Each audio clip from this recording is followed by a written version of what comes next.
Hi friends, welcome to Madras bakery. இன்றைக்கி நம்ம என்ன பார்க்க போகிறோம் அப்படின்னா, ஒரு சுவையான யம்மியான லட்டு ரெசிபி தாங்க இன்றைக்கி பார்க்க போகிறோம். லட்டுனாவே நம்மளுக்கு பூந்தி பொரிக்கணும், நெய் வேணும், இந்த மாதிரிலாம் கஷ்டங்கள்லாம் இருக்கும். ஆனால் நான் இன்றைக்கி நெய்லாம் யூஸ் பண்ண கிடையாது, பூந்திலாம் இதுக்கு பொரிக்க கிடையாது. ஸோ வாங்க இப்போ இந்த லட்டு எப்படி ப்ரிப்பேர் பண்ணலாம் அப்படின்றது பார்க்கலாம். ஃபஸ்ட் டைம் பார்க்க நண்பர்களாக இருந்தால் மறக்காமல் நம்மளுடைய சேனலை சப்ஸ்கிரைப் பண்ணிவிடுங்க. அப்போ தான் நான் போடுற நியூ வீடியோஸ் உங்களுக்கு அப்டேட் கிடைக்கும். வாங்க இப்போ வீடியோக்குள்ளே போகலாம்.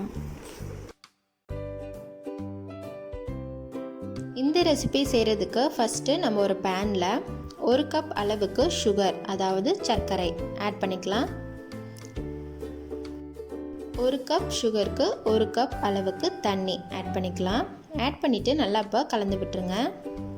கலந்து விட்டுட்டு ஒரு 10 நிமிஷம் போல் நல்லா தண்ணியும் சர்க்கரையும் ஒன்றோட ஒன்றா நல்லா கலந்த பிறகு ஃபுட் கலர் ஆட் பண்ணியிருக்கேன். இது ரெட் ஃபுட் கலர் ஆட் பண்ணியிருக்கேன்.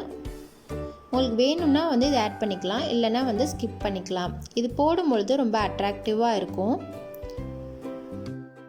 லட்டுக்கு தேவையான சுகர் சிரப் ரெடி ஆகிட்டு இருக்கட்டும். இந்த மீல் டைமில் நான் 2 கப் அளவுக்கு அவல் எடுத்திருக்கேன். இந்த அவலை ஒரு 2 நிமிஷம் போல் ஊற வச்சு வடிகட்டி எடுத்து வச்சுக்கலாம். இப்போது அந்த சுகர் சிரப்பில் 2 ஏலக்காயை தட்டி நம்ம அது கூட ஆட் பண்ணிக்கலாம். வாசனைக்காக தான் ஆட் பண்ணியிருக்கோம். ஆட் பண்ணிவிட்டு வடிகட்டி எடுத்து வச்ச அவல், ரெட் அவல் நம்ம இது கூட சேர்த்துக்கலாம். வடிகட்டி எடுத்து இதில் போடும் பொழுது இந்த மாதிரி தான் இருக்கும்.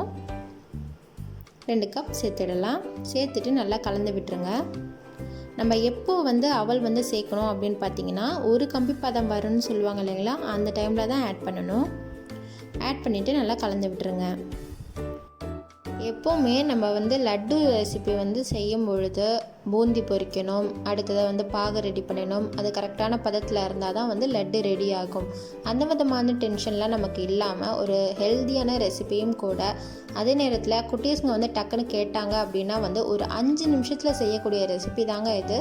ஸோ பெரியவங்க ஆயில் ஃப்ரீ, கீ இல்லாமல் சாப்பிடணும் அப்படின்னு ஆசைப்பட்டாங்கன்னா கூட நீங்கள் அதை செஞ்சு கொடுத்தீங்க அப்படின்னா ரொம்பவே ஒரு ஹெல்த்தியான ரெசிபியும் கூட. ரெட் அவலில் இருக்கிற பயன்கள்லாம் நான் உங்களுக்கு சொல்கிறேன்.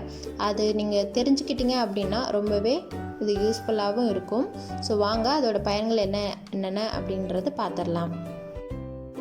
சிகப்பு அவலோட பயன்கள் பார்க்குறதுக்கு முன்னாடி நம்ம லாஸ்ட்டாக நறுக்கி வச்சுருக்கிற கிரேப்ஸு, அடுத்ததாக முந்திரி, இதெல்லாம் நம்ம கொஞ்சமாக ஆட் பண்ணிக்கலாம்.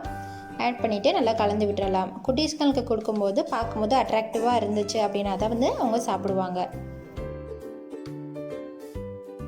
பொதுவாக இந்த சிகப்பு அவல் யாருக்கு ரெக்கமெண்ட் பண்ணுறாங்க அப்படின்னா சுகர் பேஷண்ட்டுக்கு ரொம்பவே ஒரு ஹெல்த்தியான ஒரு ரெசிபி அப்படின்னு உப்புமா, பாயாசம், புட்டு அந்த மாதிரிலாம் செஞ்சு கொடுக்கலாம் அப்படின்றது சொல்கிறாங்க. அடுத்து பார்த்திங்க அப்படின்னா குடலில் உள்ள கெட்ட நச்சு பொருட்கள்லாம் வெளியேற்றுறதுக்கு சிகப்பகல் ரொம்பவே யூஸ்ஃபுல்லாக இருக்குது. அடுத்தது இரத்த சோகை, அடுத்தது இரத்தத்தில் உள்ள சிவப்பு அணுக்களின் எண்ணிக்கையை அதிகரிக்கிறதுக்கு இது ரொம்பவே யூஸ்ஃபுல்லாக இருக்குது. ரொம்பவே ஒரு மெயினான இம்பார்ட்டண்டான விஷயம், புற்றுநோய் வருது இல்லைங்களா, அது குடலில் அந்த அணுக்கள் போக விடாமல் இந்த சிகப்பு அணுக்கள் தடுக்குது அப்படிங்கிறதும் சொல்கிறாங்க. உடலில் இருக்கிற கொழுப்புகளை நீக்கி நம்மளுடைய உடல் எடையை கட்டுப்பாட்டில் வச்சுக்கிறதுக்கும் இந்த சிவப்பு அவல் ரொம்பவே யூஸ்ஃபுல்லாக இருக்குது. இது மாதிரி ஏகப்பட்ட நற்குணங்கள் அடைந்த சிகப்பு அவலை நீங்கள் உங்கள் குழந்தைங்க நம்ம எப்போவுமே ஒரு அவல், புட்டு அந்த மாதிரி செஞ்சு கொடுத்தா சாப்பிட மாட்டாங்க. ஸோ நீங்கள் இந்த மாதிரி செஞ்சு கொடுத்தீங்க அப்படின்னா ரொம்பவே விருப்பப்பட்டும் சாப்பிடுவாங்க. நீங்கள் சுகருக்கு பதிலாக வெல்லம் கூட இதில் ஆட் பண்ணிக்கலாம். இந்த ரெசிபியை வீட்டில் உள்ளவங்களுக்கு செஞ்சு கொடுங்க. செஞ்சு கொடுத்துட்டு எப்படி இருக்குது அப்படிங்கிறத மறக்காமல் கமெண்ட் செக்ஷனில் தெரிவிங்க.